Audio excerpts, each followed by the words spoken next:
భారత్ నేపాల్ దేశాల మధ్య సుదీర్ఘకాలంగా నడుస్తున్న సరిహద్దు వివాదం మళ్లీ తెరపైకి వచ్చింది.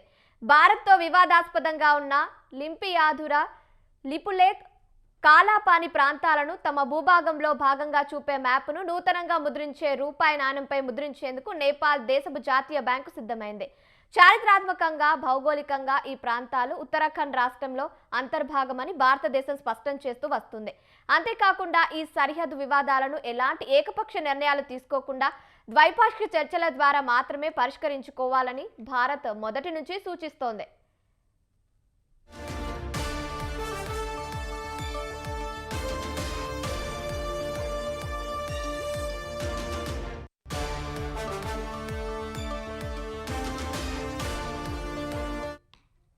వాస్తవానికి 2020 మే నెలలో కేపీ శర్మ ఓలీ నేతృత్వంలోని నేపాల్ ప్రభుత్వం ఈ మూడు ప్రాంతాలను తమ భూభాగంలో కలుపుతూ నూతన అధికారిక మ్యాప్ను విడుదల చేసింది.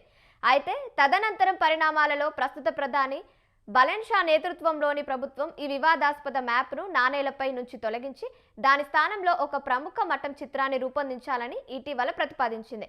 కానీ ఈ నిర్ణయాన్ని నేపాల్లోని విపక్షాలు, జాతీయవాద వర్గాలు తీవ్రంగా వ్యతిరేకించడంతో ప్రభుత్వంపై తీవ్ర ఒత్తిడి పెరిగింది. విపక్షాల నిరసనలకు తలొగ్గిన ప్రభుత్వం పాత నిర్ణయాన్ని పునర్పరిశీలించి కొత్తగా రూపొందిస్తున్న రూపాయి నాణెంపై వివాదాస్పద మ్యాప్ను యథావిధిగా కొనసాగించాలని నిర్ణయించినట్టు సమాచారం.